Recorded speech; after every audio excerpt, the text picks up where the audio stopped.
When shopping for car insurance, consider this. Geico has been saving people money on car insurance for over 75 years. So if you're serious about savings, it's simple. Go to geico.com. After 75 years, they know how to save you money.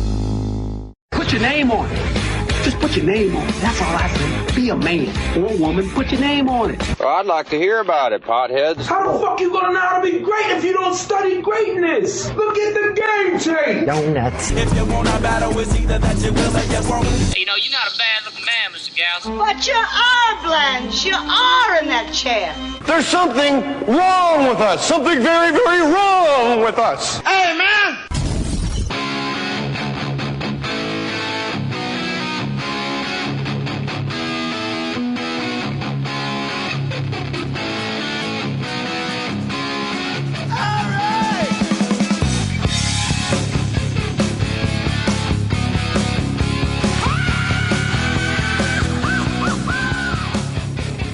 You're rocking like a bunch of jewelry today. Look at you. Jewelry? Look, you got you got the watch, the bracelet, a couple rings. This is Melissa Rivers is our guest on Mohr Stories episode. Who knows? Who cares? But Melissa, this is a pinky ring. Yes, I can tell because it's on your pinky. Which I would thank never...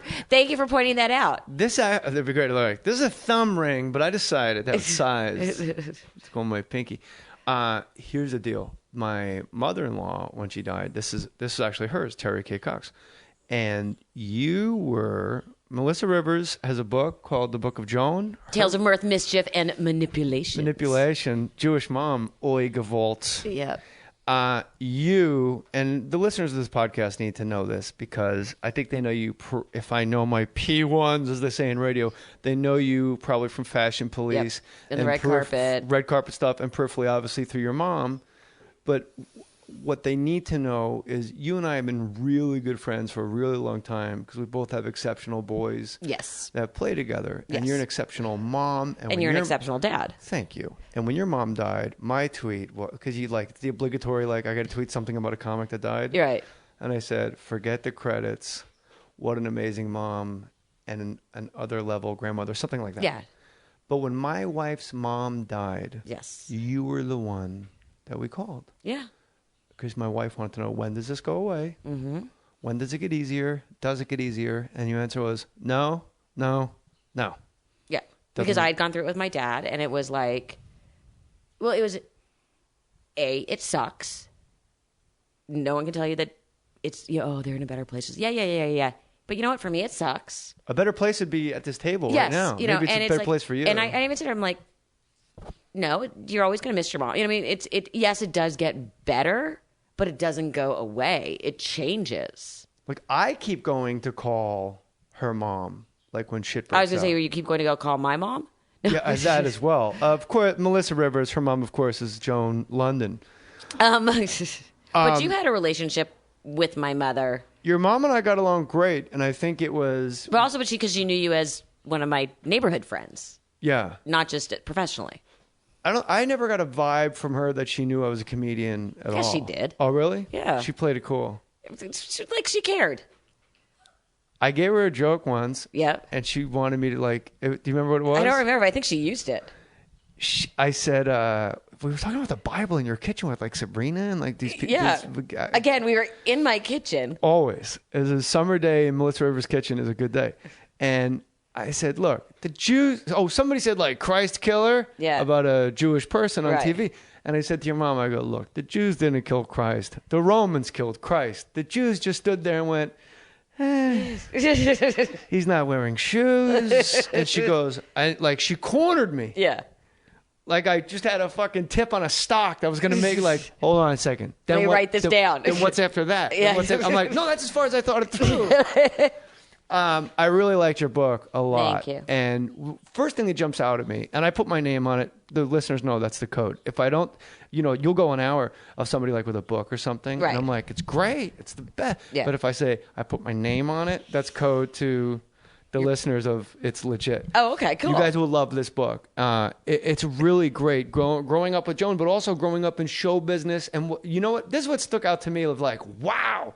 out of all the stuff and the dedication, the personal stuff, the dedication is phenomenal, and and also to my dad up until what was it, June? Is for my mother, whom I miss every day, and for my father, who as of this past September is no longer resting in peace. Beautiful, sets brilliant. The tone for the book. Perfect.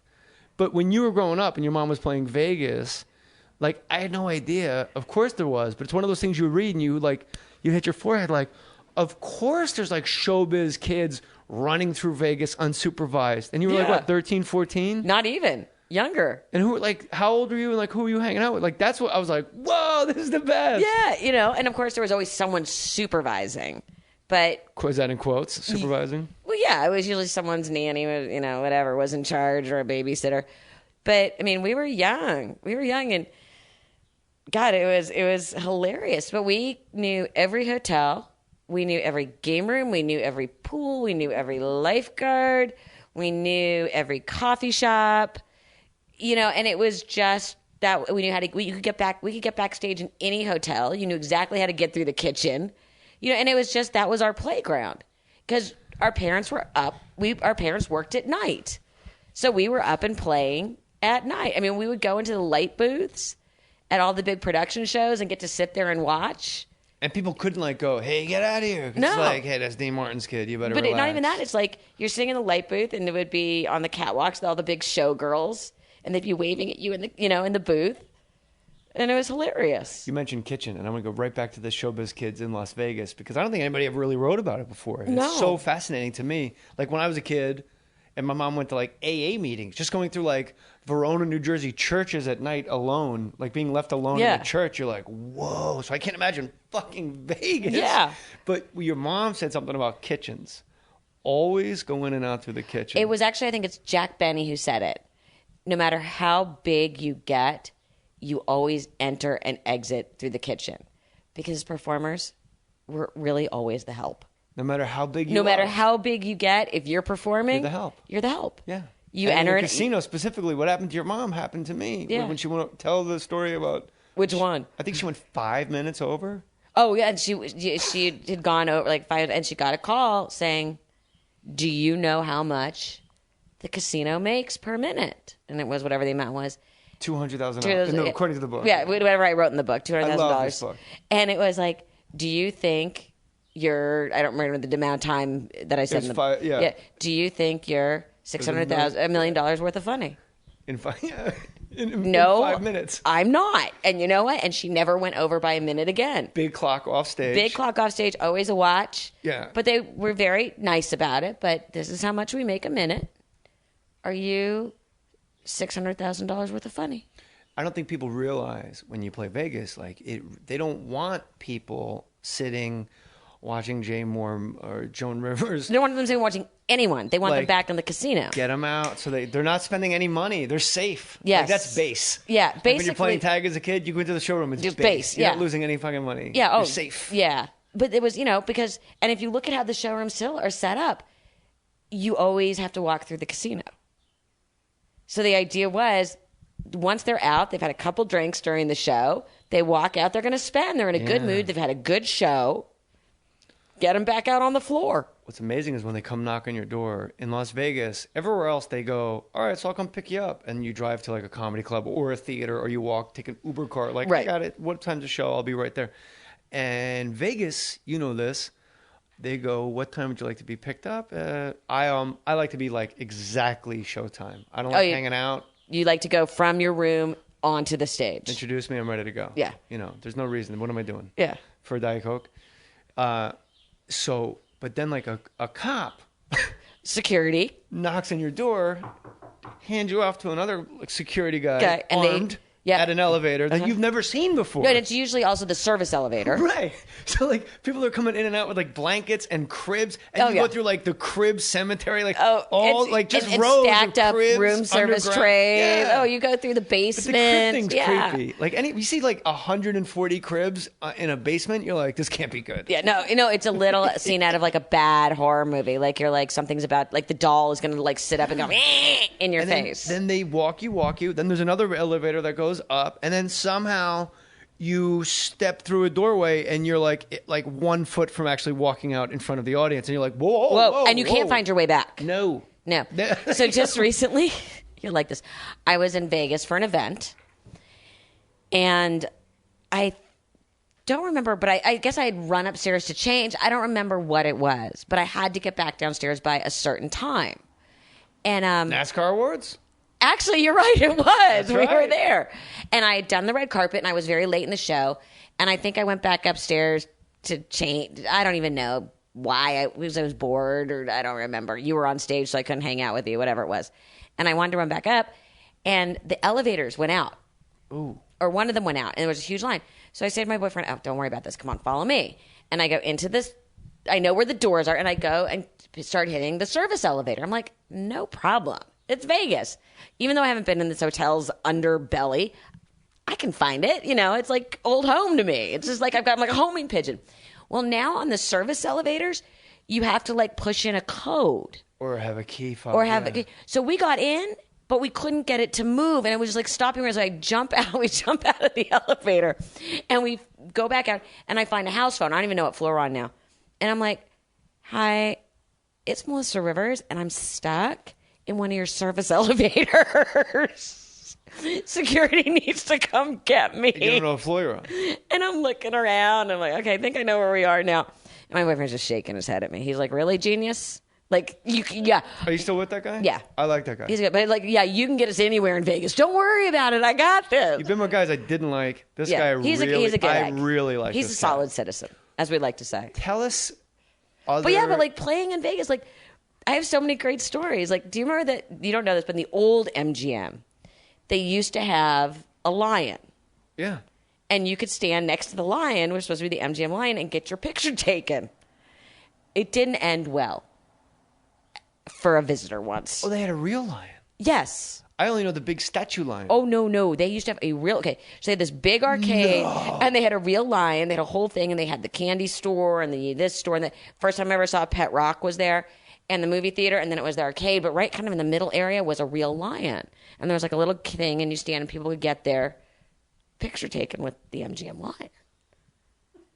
And apparently the lion wasn't in a good mood one day. And let me show you my good side. Yeah, and perhaps bit someone's child. And they actually ended up getting the people ended up getting their whole stay comped. And they were thrilled and left, and that was it. These people are idiots. But it was a different time. $100 million loss. Well, and if you don't think the next day, all of us, the kids running around like, dude, the lion bit somebody. I would have tried to get bit by the lion, and then I would have sued the hotel. Yeah. And I wouldn't have to work Vegas anymore. Yeah, but I mean, you know. Who are some of the other celebrity kids? It's a real motley crew. It's a cool. real motley crew. One. But remember, Vegas was different. Yeah. It was past the Rat Pack and before all these big shows where actually people would go and... It wasn't like Celine Dion, Bette Midler, and you'd play. Elton Your parents John's would play kids. 2 shows a night. Okay. A dinner show and a midnight show, which was the cocktail show. I'm already tired. Just you did 2 shows a night, and they were dark on Mondays. Dark for you civilians means no shows. No shows, and it was Bobby Vinton kids, John Davidson's kids, Abby Lane's. John Davidson from That's Incredible. Yeah, Abby Lane's kids. I don't know Abby Lane. Yeah, she was a great performer. Nick. Neil Sedaka's kids, the Rickles kids. Steve and Edie's kids. And they were a little bit older, so they were usually in charge. The Steve and Edie kids. They were very responsible, and they were both a little bit older than us. I think Steve Lawrence kind of ruined his career by hitching his wagon to Edie. I know they were in love, and I would do the same thing. Oh, Edie had a voice like nothing you've ever heard in like your life. Steve Lawrence. I think Steve Lawrence had as good a voice as Sinatra, but nobody knows it because it's Steve and Edie. But Edie was so good and so smart. All right. But that was without windows. But that was our crew. And how would you guys know where and when to meet up?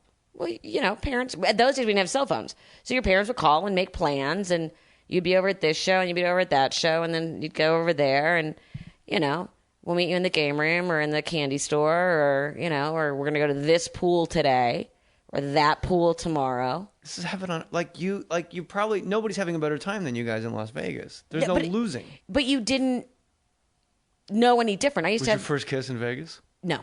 No. Catskills. No, we weren't a big Catskills people. I know, the Catskills were closed by the time you were up and running. But making out that with people. It was, you walked through the kitchens and you knew all the waiters and you'd take food and. This wouldn't be a discussion unless we talk about your mom's international flying incident in Costa Rica. Listen to these commercials. Hold on. We got to get these sponsors in real quick, everybody. Listen to this. To the insurance company that did me wrong, I've moved on and am happily insured with another. Bless your pea-picking heart. It was just never meant to be betwixt us. You gave me automobile insurance apprehension, and Geico has come along and in just 15 minutes given me new car insurance and made me as jubilant as a newborn lamb in springtime. And Pa has given Geico his approval. That's one thing you never had. Joyful with another. Clara May in Columbia. Geico. 15 minutes could save you 15% or more on car insurance. Okay. Joan Rivers, rest in peace. I think your mom's best work is you. Well, thank you. She made Melissa Rivers, who is damn fantastic and wrote a damn great book, and it's called The Book of Joan, Tales of Mirth, Mischief, and Manipulation. And it's funny. It's very funny. And I'll tell you, anytime a friend hands you a book, you get that little bit of panic, like, oh, no. You get that, You're funny, kid. I dug it. If you want to help my podcast, the best way you could do it. If you want to buy Melissa's book. Better yet. Use the Amazon banner at jmohr.com. Go to my website, jmohr.com. There's an Amazon banner. Click there. Hey, Jay Moors. Like our friend Sam Norton. Say hi, Sam Norton. Hi, Sam Norton. Look at that. Sam Norton says, hey, Jay Moors.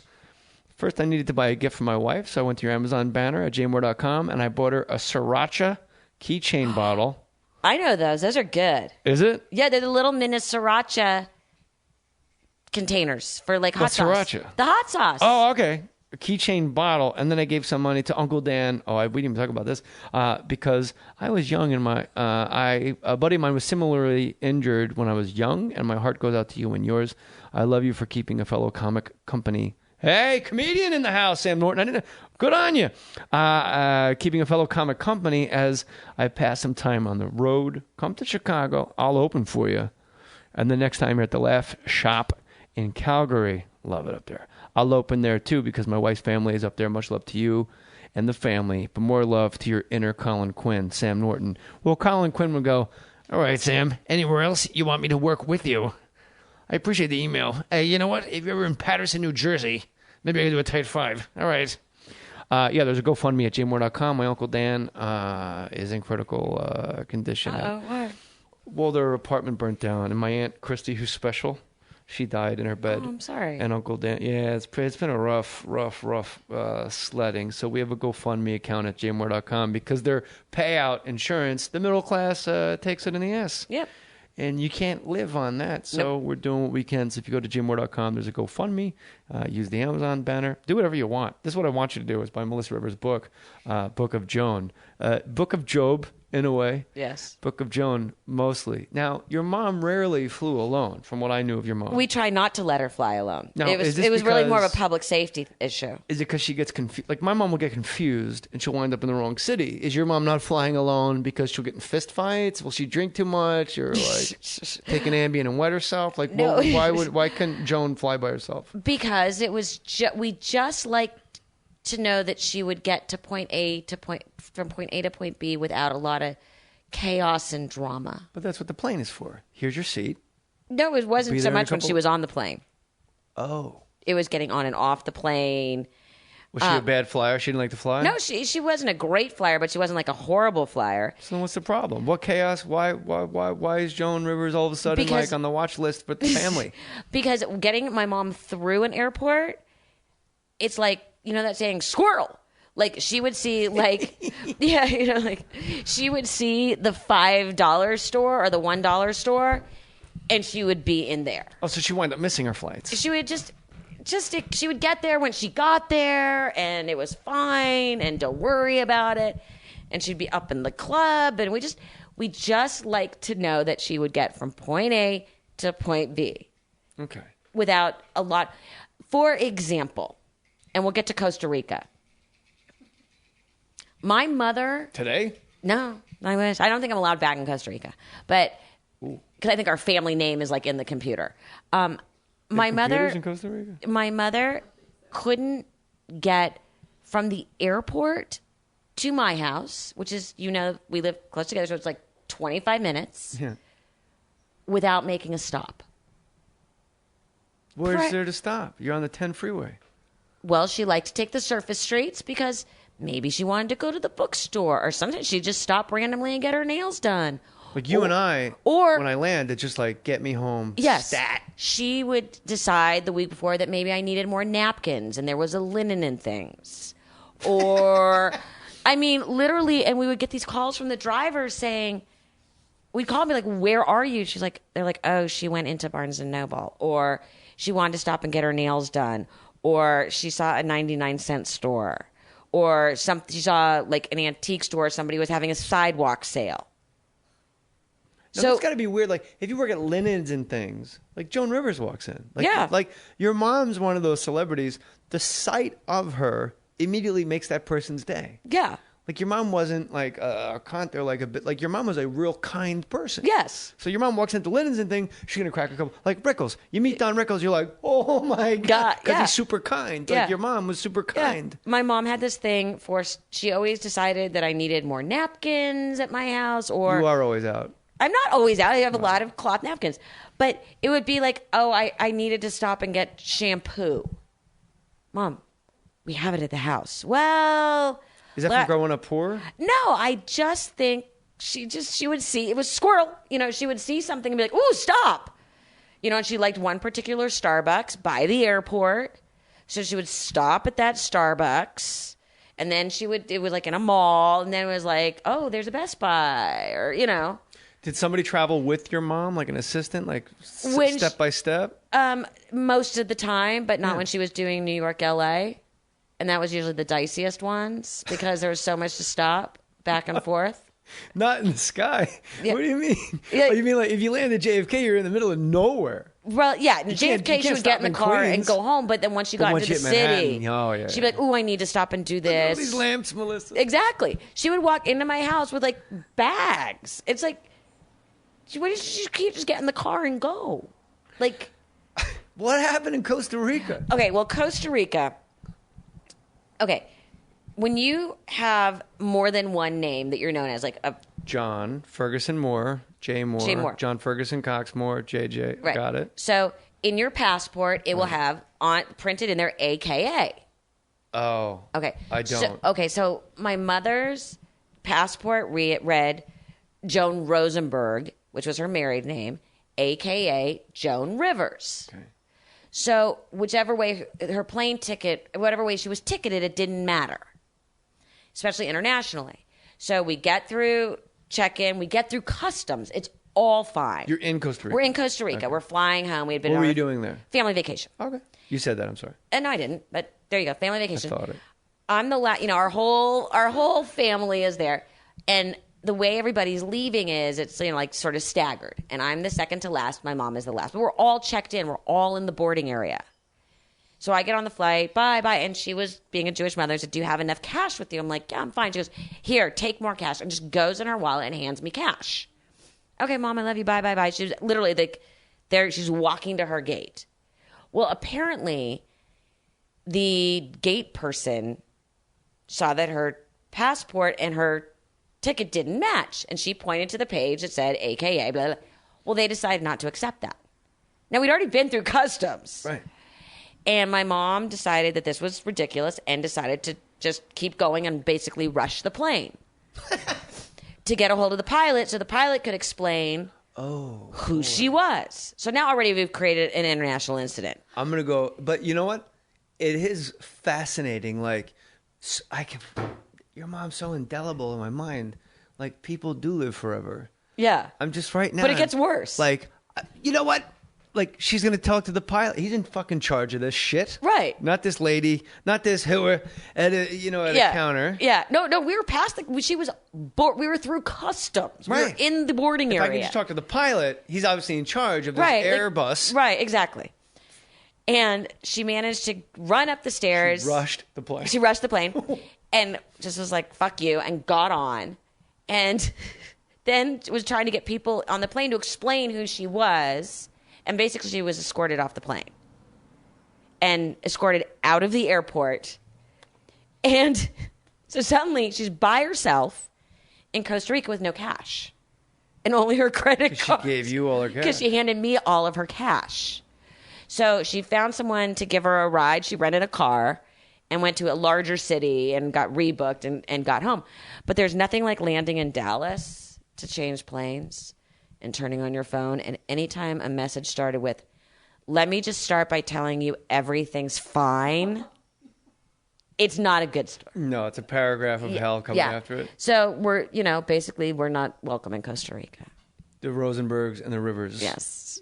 My mother rushed the airplane. But she just wanted to talk to the pilot and go, could you please tell her who I am? The lady did not care. She didn't care at all. She didn't, but my whole thing was, but you were already through customs. What country? Your mom was famous everywhere. Yes. Like she transcended comedy, where she's one of these people. Like if you did like a Q rating, as you know, like if you just show a guy in the street 40 photos, like he might not know Kobe Bryant's name, but like ding ding ding ding, like it goes up in their head. Your mom was one of those people, and she was for so long. Yeah. And she had. What I love about your mom is when people. She was always nice, but when she felt like she was wronged, heads up.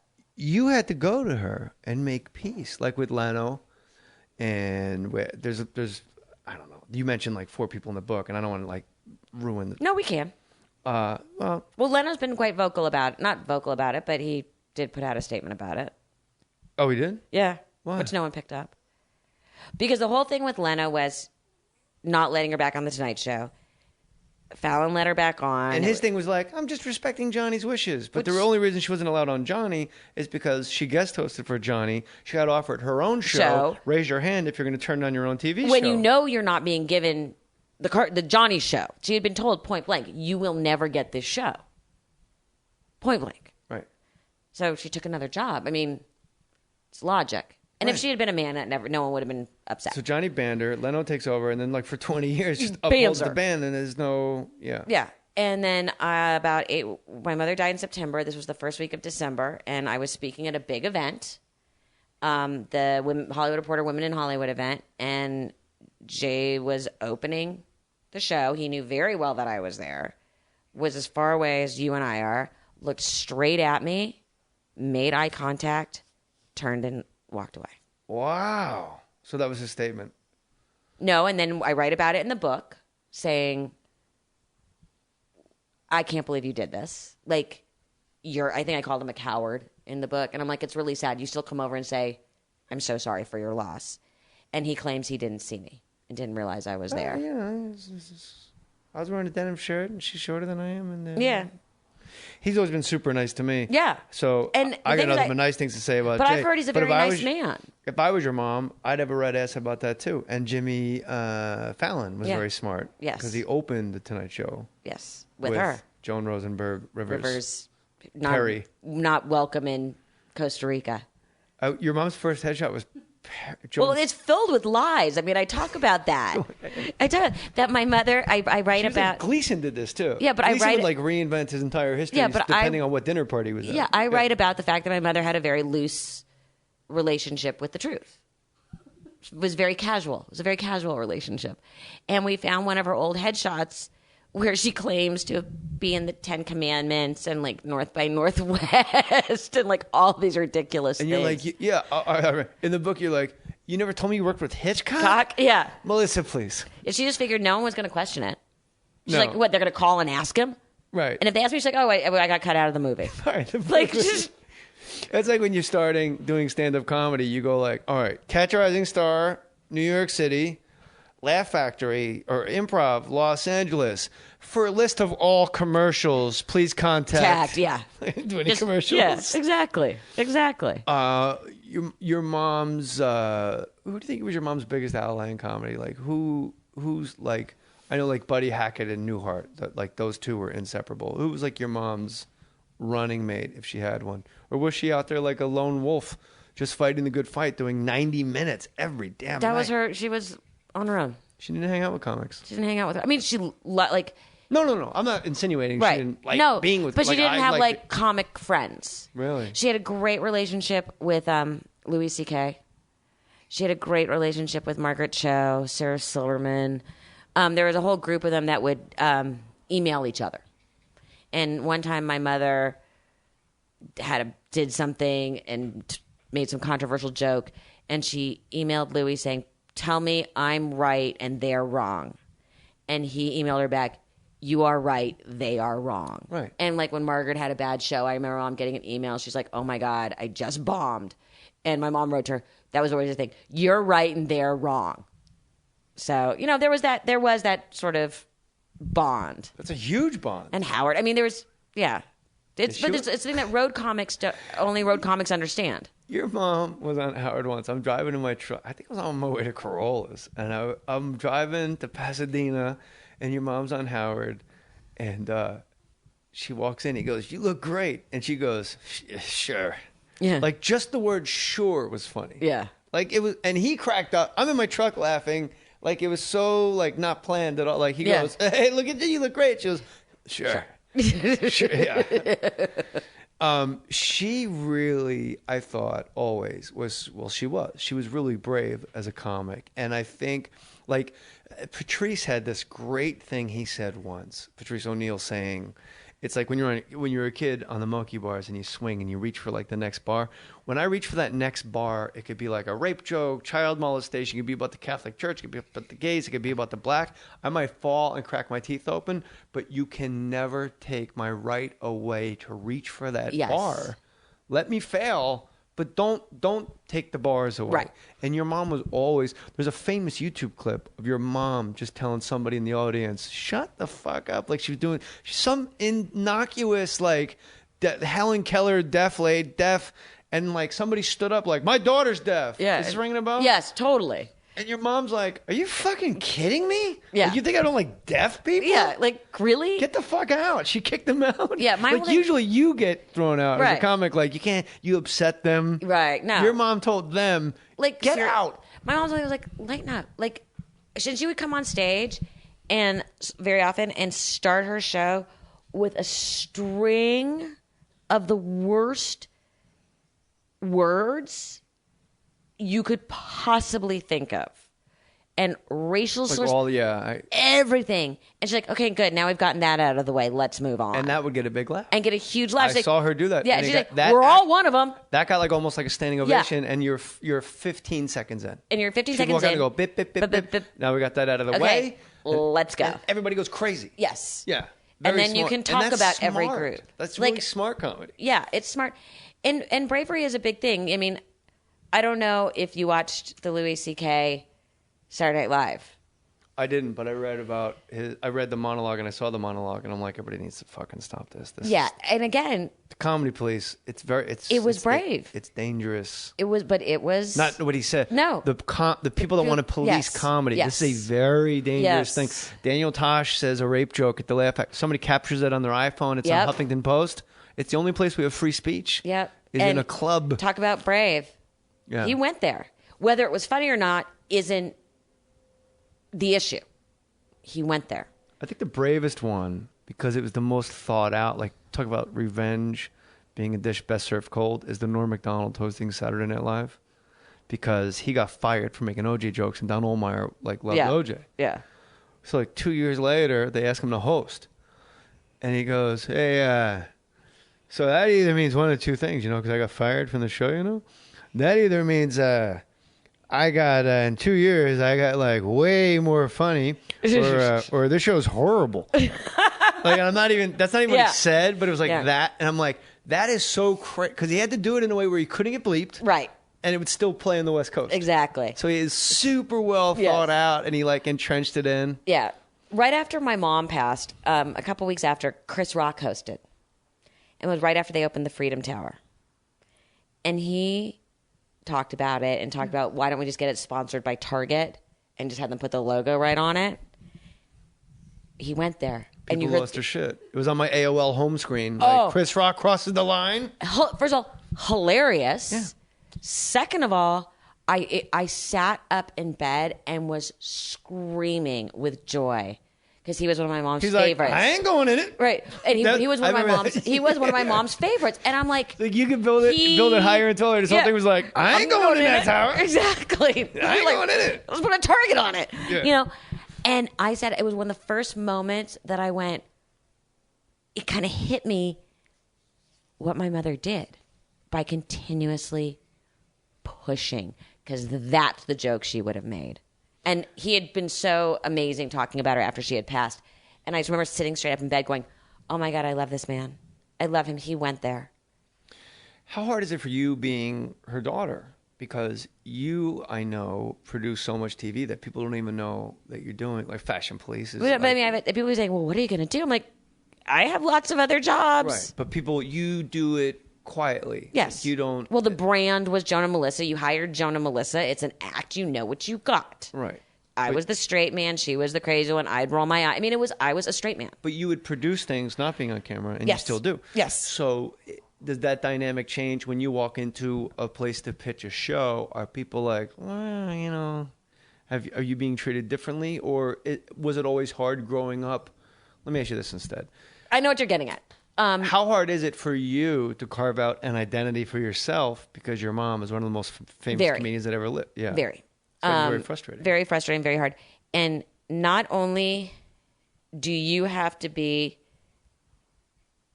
as good as everybody else, you have to be better just so that everybody doesn't think that you're only there because you're a parent. I think a lot of that is being a woman, too. I think if you're a guy, nepotism... So, yeah, nepotism is very different for a man. It's a little easier. Yeah, but it's like, not only do I have to go in... Jay, what are you, a fucking feminist? Yes. Go on.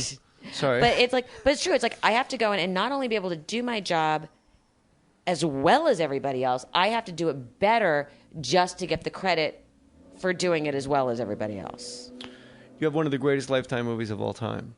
Oh, please don't bring that up. Too late. Look, people are going to buy this book, The Book of Joan. I put my name on it. Because it makes you laugh. Tales of Mirth, Mischief, and Manipulation. You laugh, and it's very cry. poignant, too. Yeah, you laugh, you cry. And you bookend the beginning and the open, which I've always loved that style of writing, too. You did a really good job. And I think I left you the message, short chapters, which is great for me because I have ADD, yes. which in my day we called dumb.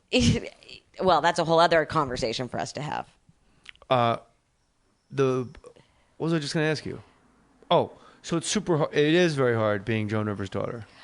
But again, you don't focus on it. Like from business to even like going on dates to like meeting friends to going to school. Yes and no. Again, people say, what was it like? Well, I'm like... Earlier you went you jumped on it. Professionally. Oh, okay. To get taken seriously. And I think a lot of the public at large doesn't take me seriously. I think what everybody's kind of discovered through this book is I have my own voice, which comes through in the book. Yeah. And people don't realize, like, I was like, I never realized you were funny. Well, you're right. I was the straight man. That's what we did. That's why it worked. You know, I always joke and say, my mother was so forward thinking, she gave birth to her own straight man so that she knew in the second half of her career, she could get a gig on E. A network that's not even around. That's not even existing. Right. Yeah, that's how forward thinking she was. Are you still working are you still doing Yes, Fashion we're coming Police? back in September. So did you create the show with others or are you executive producing the show? I mean, it was, again, we helped create the red carpet with the network. We helped create Fashion Police with the network. I think the big question is, no, we do not own any of it. Okay. Greg Proops, who I adore. You should, because when your mom died, he does he does like an obit part of his podcast, The Smartest Man in the World podcast. By the way, one of my favorite people I ever worked with. He's amazing. He's on the wall here somewhere. He's amazing. He said about your mom, she's the only reason people watch the Oscars. Yeah. Like back in the day, it was at the Shrine Auditorium. Yep. Everyone just smoked and drank at their tables. They handed out awards, and you see old footage of like Shirley Temple like coming up. I'm going to give an award, but like there weren't these big numbers. There wasn't the big thing. But your mom, Greg Proops, all at Greg Proops. If you will follow him on Twitter, at Melissa Rivers, at Mel Rivers, at Mel Rivers. Greg Proops. I mean, for 10 minutes, he was maybe 15. Only spoke in one of his podcasts about how your mom is the reason we all watch the Oscars today because of the red carpet. Who are you wearing? What are you doing? How hot? Ugh. So I can't take it. How are you wearing this? Right. Like, it was amazing. It was a game changer. And it was a game changer. And yet it's nothing anybody gets credit for. Well, and this year was the 20th anniversary, which went virtually unnoticed. And they didn't do an in memoriam for her. They didn't and your mom wrote and directed a movie. Yes, she was one of the first women to direct a feature. Yeah, nobody knows that. But in memoriam, you have to pay for that. No, you don't. Oh, you don't? You don't. You have to pay for your Hollywood Star. Walk of Fame star. Yes. That's weird. You pay money and some homeless guy's like taking a runny dump on it. I was going to say pee, but thank you for going there. No. Yeah, it's Did you know, watching the Oscars, that your mom was not going to be in the in memoriam? In memoriam. Here was my thought. First of all, I think I'm the only person that wasn't surprised. I had a feeling they would not put her in it, but yet I was kind of shocked that they didn't. Yeah, like they have to. Like, she's a woman that wrote. I thought there was no. But your mom wrote and directed a movie like early. Yeah, like it wasn't like 5-10 years ago. No, in the 70s. Yeah, and she script doctored a bunch of movies, and she was in movies. She acted in a bunch of movies. What? And she acted. Yeah. But I think I'm the only one that saw that one coming. So they don't get in touch with you and like say that you are. I don't know how it works. No, I don't know. You only have one famous parent that died. I don't know. I don't know. And also, the strange one to me also was the Grammys, because she won a Grammy that night, and she wasn't in the in memoriam. Now, she was not part of the recording industry, but if I was producing the show and I knew that one of the big stories was that my mother was nominated for Best Spoken Word, I would have 2 in memoriam reels prepared so that if she won, she would show up in it because she was now a Grammy winner. And if she didn't, you put the other one in. Yeah, but I would still put her in if she's a nominee. Yeah, but I mean, and the joke was all the press coverage from the Grammys the next day was so-and-so record of the year, Joan Rivers wins posthumous Grammy. So my thought is this. The Daytime Emmys did a beautiful tribute. I think all the pressure's now on the Primetime Emmys. Did you accept her Grammy? Yes. That's got to be weird. Yeah. I had Cooper up on stage with me. He's the best. He's the bomb. You can tell, my grandfather always said you can tell a lot about somebody by their children. So if you just ever meet Cooper, you go, wow, Melissa Rivers must be awesome. Yeah. I say he's a study in recessive genetics. But your mom was obsessed with recessive genetics. She's like one of my favorite runs that she'd always talk about them on stage. Yeah. She would always talk about nothing made her happier than to see 2 pretty people with an ugly child. She felt that was just the universe balancing itself. And you being good at sports, your mom, like, right. I remember her like pulling me aside and being like, I don't know what's going on here. I don't know. I know I didn't sleep. I slept with the mailman, but I know he has protection. Yeah. That's not why. And he wasn't athletic either. Yeah. But your mom was always like super confused. Like, why is my daughter doing like tennis tournaments at like an incredibly high level? Yeah. She just never got it. And then, with Cooper, we would have to tell her when to clap. Because she was like a lemming. If the crowd cheered, she would cheer. And I'd be like, Mom, that wasn't good for us. Oh. I saw your mom at Pally High once at a lacrosse game. Yeah. She was dressed like she was in 9 Inch Nails. Well, that's what I talk about. She looked like Johnny Cash. I talk about that in the book because she wouldn't want some snotty-nosed 8th grader going home saying, I saw Joan Rivers. She didn't look good. Yeah. Black pants, black heels, yeah, black shirt. Black jacket. Every time she went to one of these kids' games. Yeah. She was in full hair and makeup. Like accessories, the whole thing. Because there might be, there's that famous quote. Joe DiMaggio, last game of the season, Yankees have clinched the playoffs. He shouldn't even be out in the field. Right. He's got like a wonky knee. He makes some crazy diving catch, smashes into the wall. And the famous quote is the reporter goes, why'd you do that? You could have really ended your career. He goes, because there might be an 8th grader in the stands that never saw Joe DiMaggio play baseball before. Your mom took that to another level. To a different level. There might be somebody on the field that never saw Joan Rivers watch baseball before. Right. And they don't want that kid going home to their parents and going, she doesn't look so good in person. Not aging well. Not yet. She didn't want to chance that. Your Lifetime movie, we're not going to not talk about this. Ugh. Who pitches the idea? Hey, Lifetime, it's me, the agent. I got a Lifetime movie about Joan Rivers and Melissa Rivers. But here's the thing. We don't have to cast anybody. They're going to play themselves. Which I got talked into. That is one of, you're my friend, so I can tell you, that is one of the most astoundingly bad ideas that you can never turn the channel. At the time, it wasn't. It was the first people to do that. Just because you're the first. No, but Hannibal Lecter's the first guy to eat someone's face. It's not and look at this film. Look, and he's got sequels. Yeah, but nobody else has done it since you guys. Nobody now has it's just done reality TV. Yeah, but which you did as well. But the thing is, I don't know. I don't really remember this, but apparently my mother and I got into a huge fight in the pitch. I just saw John Davis, who was the producer, and it sold it in the room. But you were like a child. But literally, apparently. How old are you? But I'm old enough to know that. No. How old were you then? Oh, God. I would make you say that on a podcast. I think you're 32. I was... Young. 14? Oh, no, older than that, because my father had already passed away. So I was like 20. Really? Yeah, it was right after college. I have like this idea of you as like... Just like this young preteen that got dragged along for the ride. No, well, like I still got dragged along for the ride. And you just thought, this is a stupid idea. This is terrible. And I got pressured. But like, what was the story? It was based on a People magazine article about... You should see Melissa's face right now. It was based on a People magazine article about surviving suicide. And the joke is, it actually helped people. Like, people still come up to me and say, oh, my God, that saved me. Like, that made me be able to deal with certain things. Well, then that's fantastic and beautiful. Yeah. Unfortunately, it's just like, it's still searchable. And the hardest thing in the world is to play yourself. Well, and I just saw... do it again as you. I don't know how I am. I just saw John Davis, and he was laughing. He goes, man, you guys sold that in the room. I'll never forget that pitch. And I started thinking, God, I don't remember. And he's like, you guys got into an argument? And they're like... He goes, God, you guys were so good. And I'm thinking, I think we actually had a real fight. Nobody was acting. But, yeah. But they thought you guys were like, what? This is how it'll go. Yeah. We're going to have this big argument. Yeah. And we'll really sell it to the network execs. They bought it in the room. I can't sell anything to Lifetime. I pitched a show to Lifetime once, and they said it's a little too Lifetime for us. I love that. I can't sell anything right now either. We go, maybe we'll join forces? Yeah. Actually, that's not true. I sold 2 this year. 2 ideas. You're a jerk.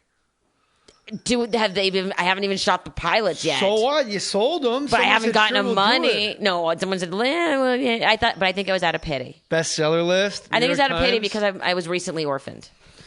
I can't even make jokes about that. Yes, I can. No, I can't, I said. Yes, you can. I can? You're one of my friends. If you don't laugh, you cry. No, exactly. Well, my mother actually used to say, and someone reminded me the other day, when you make someone laugh, you give them a mini vacation. Explain to the listener what your mom wanted at her funeral. Okay. What she wrote in her book was a joke. Right. Right. And in her... But, I mean, if Ted Williams can draw like bleh on like a cocktail napkin in a coma and now his head is frozen next to fucking Walt Disney, they easily could have taken this as serious. As the word capital W. Right. And it was in her book, and she was joking about that she wanted Beyonce's wind machine and a Harry Winston toe tag and all these... By the way, Harry Winston toe tag is not a bad idea at all. No, it's not. Yeah, but that's nice. Then I would have had to reach in and pull it off after because she would come back to haunt me if I actually let them cream it. How could you let them do that? The honest to God truth was, she once said to me, don't waste money on a funeral. I'm gone. I've had a great life. But Who Jews, cares? I thought Jews don't do the Shiva? Cremation. Well, we do. We did. Is that but don't Jews? I don't. Look who you're talking to. I know. I'm asking. You know more about Judaism than I do. I probably don't. I'm Jewish, but I'm like, How many points in the star? 1, 2, 3. Oh my God! You're not kidding. No, I'm terrible. I'll see you at St. Monica's tomorrow. Oh God. No, but culturally, I'm very much part of my. There was no tattoos. I have I have 2 tattoos. My mother had a tattoo. What? Yeah.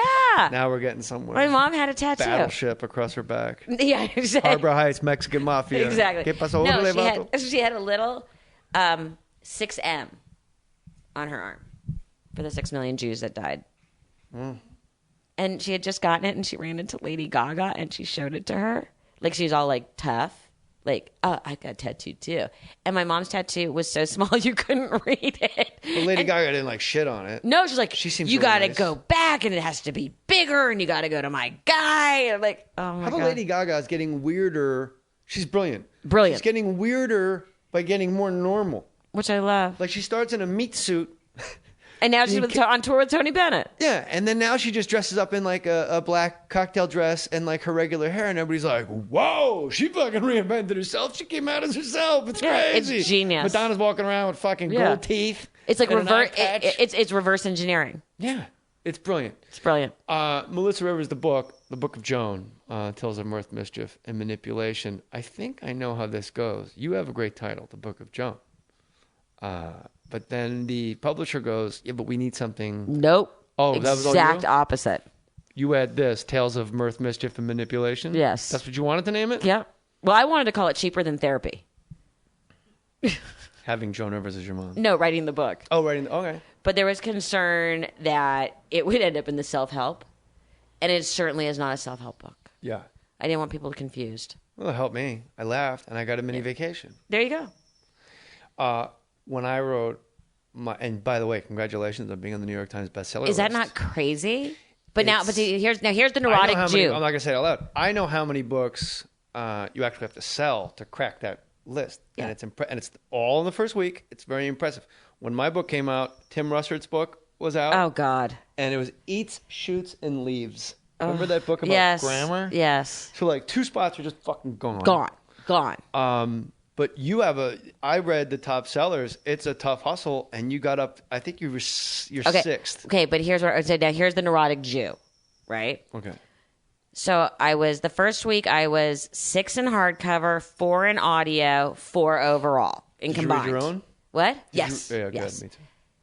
Second week now, I'm 7 and 9. That's fantastic. No, you're great. You are being a neurotic. I'm already upset. And so I go and I look up, okay. 6 million Jews died. And your point is, I'm not even, I'm going to say something, I'll get myself started. But now again, I start looking, I'm like, well, Brokaw's new book came out. So he bumps everybody. Yeah. I'm like, seriously? You're on the New York Times bestseller list. I know, but it's like, why am I'm already dropping, so I'm already upset. You dropped 1 spot, It does not matter. I'm a neurotic Jew. To me, I didn't make it. I'm a neurotic Jew. I made the LA Times bestseller list, and then when the paperback came out, I asked Will Schweibel, I'll say his name, I get Will Schweibel at Hyperion. I go, hey, I'm really surprised that the paperback doesn't say Los Angeles Times bestseller. And he says to me, and I quote, we don't recognize regional newspapers. Like, it's the fucking LA Times. Well, the best is the week that I was that high up on the New York Times, I was like 15th on USA Today. Well, maybe Nene looked. Nene Leakes had a book out. And also Selfish. Kim's book came out that same week. Is that Kim Kardashian's book of selfies? Yeah. You've met the Kardashians. Yes. You know what? I think Eddie Ifft is right. I think you give them power by talking about them. So let's talk about Ryan Seacrest and how he's a perfect human being. I just talked to Ryan the other day. Tell me. And then we did the interview for my book. Mm-hmm. It was a tight 2 minutes. Your mom would like that. Yeah. Melissa, how are you? We loved her. We discussed Cooper. He said the name of the book twice. Melissa, good to talk to you. Bye. I like your mom's joke. I don't know, man. I saw half of these like when I was in high school, but like a good song. If you're a comic, like just some lines just stay with you. Your mom told you. Look, somebody once told me Somebody once told me, Melissa, it's like I told my daughter, Melissa, somebody once told me who may or may not be your father, good room service is like a blowjob. Even when it's bad, it's great. Good. Well, do you see that I have a joke at the beginning of the book? Let me see it right here. Which you guys got to buy this book. It's really, really great. And you also wrote Red Carpet Remedy. Ready. What did I say, Remedy? Yeah. Sorry. Suddenly you're calling the Black Crowes. I was going to say it, but I talk about the same bands too much, and I've been called out on it. Wait, keep going. There Melissa, Helen Keller once said, life is a great adventure or it's nothing. Of course, she said it to a coffee table, but still, you get the point. And then it starts off with you at her bedside at Cedars-Sinai Hospital. No, it's Mount Sinai. We were in Mount Sinai, sorry. And again, it's those Jew hospitals confusing you. I can't. I mean, what does a child want other than to be by their parents' side as they slip off into the ether? That they don't slip off? Wow. It never goes away. Mm-mm. I miss her. She wasn't my mom. I just knew her, and she was kind, and she was a great grandmother, man. Yeah. She was amazing. And Robin Williams died, and all the accolades, all the praise, completely deserved, and you could multiply it by 10. It wouldn't be enough to explain Robin Williams. But I really feel like your mom's death sort of, it got a little coverage, but I'm like, no, this was like a really big deal. It got a lot of coverage. It was crazy. I thought they could have taken it up. Well, you personally, because they're calling you, but as just a guy driving around town, Maybe in New York it was different. I would like to seen a Time cover with your mom. I would have also. Yeah. I would have also. That would have been nice. Is that thing at Palisades? It's like a Queen of Hearts? Yeah, that's a street artist. Some street artist put up a picture of Joan Rivers. It looks like a playing card. Yeah, it's a Queen of Hearts. And it's an old picture. It's like a picture. Banksy thing, yeah. Yeah, and it's Banksy. And the funniest thing is people don't realize that I have to drive by that every day. Yeah, I do. Yeah. I'm like, oh, wow. It's awesome. It is. It's the Queen of Hearts. Yep. It's awesome that it's there. Like, it's so cool that it's there. I'm terrified one day I'm going to come and it's going to be, like, gone. Well, it will be. I know. It'll slip off into the ether. Yes. Did you ever meet Liberace when you were in Vegas? I think so. Oh, yeah, I talk about that in the book. Like, we always thought he was, like, a nice guy. Cool, he's got the car on stage. It goes back to what we found amusing. The best is the fact that I just ran into Barry Manilow. I love the story. This is a great part of the book. Okay, I love this. So here's the thing. When you grow up in Vegas, again, your parents are doing 2 shows a night. So you pretty much can recite their shows. Right. Like, I could still do a tight 10 on going to the gynecologist.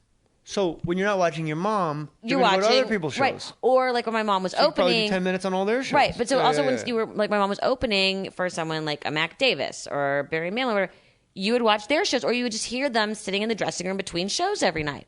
So I just ran into Barry Manilow, and we were laughing because. Hold on, what parties are you? I gotta the one I get invited to one party a year. Okay. The Clive Davis party. Yeah, I'm not getting into that. But it's the only party I get invited to. That's right. That's the only one. Who cares? After that, what do you want to go to a Jamboree? No, but I literally birthday party. Like, I don't get invited to Vanity Fair. Who cares? I don't get Clive Davis's house. No, the party at the Hilton. Yeah. So it's that's what I meant. Yeah, it's the only part, but literally it's the only. And by the way, it's the only part my mom ever got invited to, also. Yeah. So I go, and I ran into Barry there, and it was it was still very fresh with my mom, and we were chatting, and we were laughing because I could still do parts of his act. And I started reciting parts of his act to him, and he just started laughing. No, it wasn't part in the book. You're selling yourself short. You memorized Barry. It's still in your brain. It's still in my brain. Like branding cattle. It's in there. Yes. You catch him like in the kitchen or like at a piece of a ballroom, and you do 10 minutes of Barry Manilow in his face. He had a medley, and I could still do the whole commercial medley. Mm-hmm. And he just started cracking up. And then when he would do Copacabana, he was always wearing a black shirt, and he would have these sleeves that he would slip on, like big, like Copacabana sleeves. And I was like, and he was dying. He's like, "Oh my God, you remember my old act better than me." I could do Mac Davis. I can do all of them. I think Barry Manilow is underrated. He's got a fantastic tour going on. In Vegas? No, he's been all over the country. It's called One Last Time. Wow. And I had tickets for the one night he was playing in Vegas, and I had to work. What were you working on? I was just at work. Just work, period. It was just... What's next for you? Well, the book is out. I'm telling you guys... If you want to laugh, you want a really fun book, and, want to know what it's like to grow up with Joan Rivers, and who doesn't want to know that?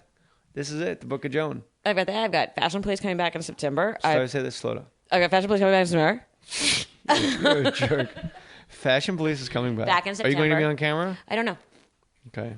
I have that. One of the shows I sold... Is Kelly Osbourne still there? No, Kelly quit. So all the real moving part, one died. Yes.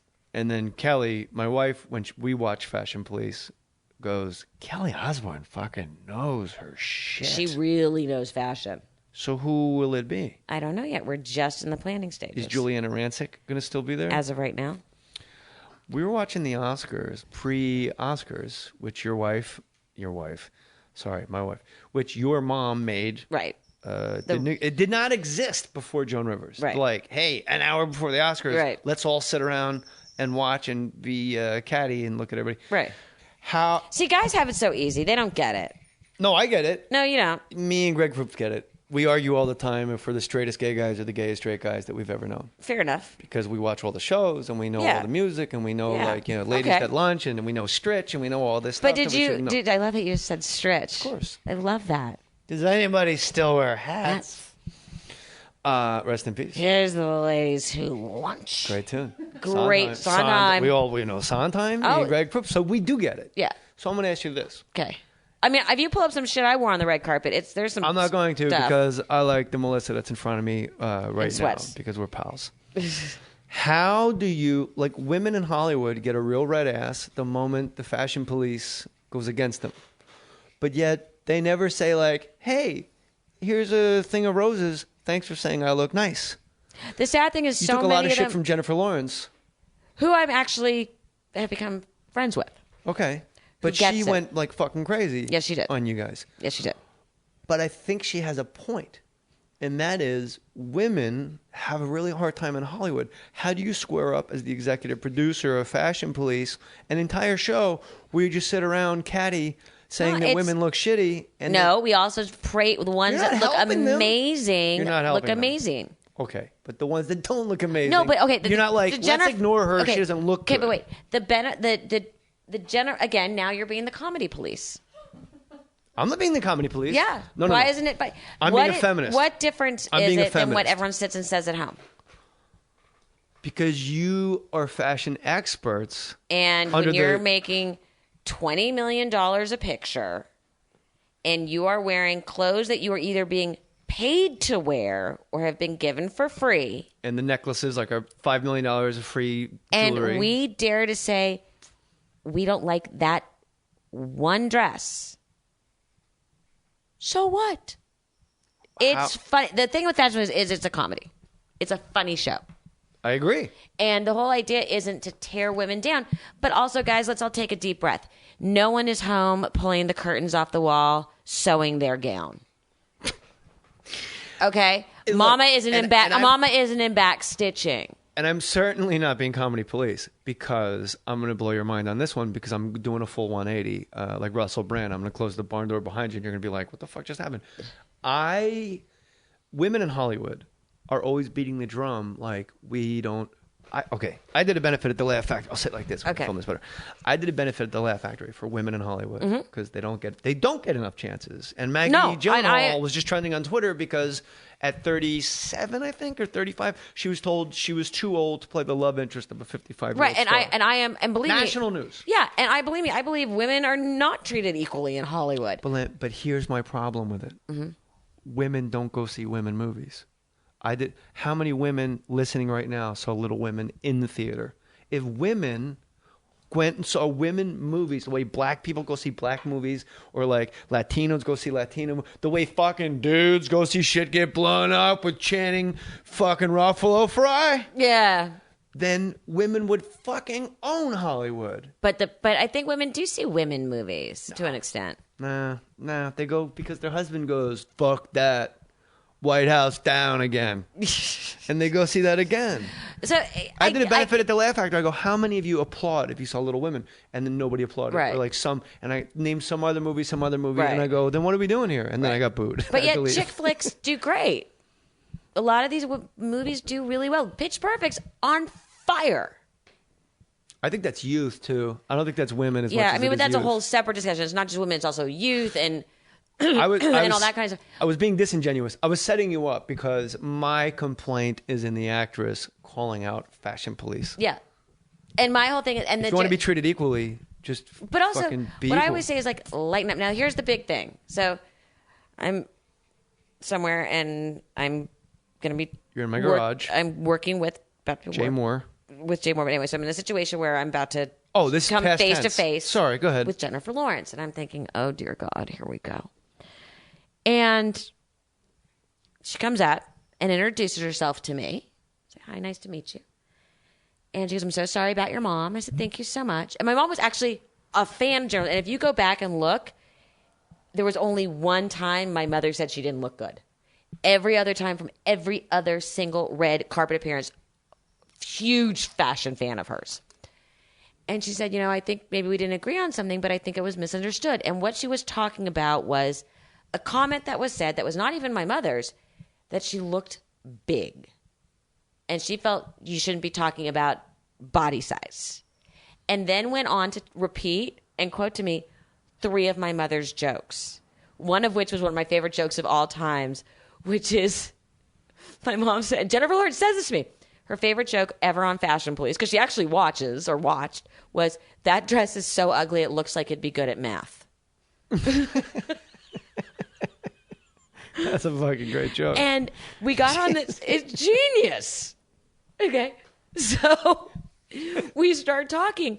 And I think she is one of the most awesome, cool people I have ever met. I adore this woman. The dress is so ugly, it looks like it'd be good at math. Like, that's something Nick DiPaolo would say. Yeah, like, hilarious. And I heard Jennifer Lawrence doesn't let people wear, like, deodorant and hairspray, and, like, she's all funky, smells weird. I didn't notice that. All right. I think she's awesome. Have you heard it? No. But Have you heard it? But we were talking about was this whole new Ask Me More. Oh, that's Shailene Woodley. Yeah. She's like, don't wear deodorant. It hurts dolphins. And you're like, but you're hurting my nose. You smell like an anchovies, but, Yeah. So our whole thing is we were talking about that whole big new Ask Me More movement on the West, on the red carpets, where you're not supposed to talk about the dresses anymore and you're supposed to ask more. And she said, wait a minute. Like, and she's always just, a lot of us are paid to wear these dresses. You have to ask me. Yeah. And I'm going to tell you whether you don't want to know. I mean, this one's Dior, and this one's Chanel, and this one's wearing the jewelry from so-and-so. They're getting paid. Yeah. Or getting it for free. Question. They need the question. Yeah. So it's very good to be all, ask me more. This is degrading. Then don't take the clothes. Then go to Neiman's or Barney's or wherever and go buy a dress. Nobody wants to do that. No. They still want it for free because you're getting your picture taken and you are advertising dollars for the designer. Hannibal Lecter, if he was ever nominated and was at the Oscars,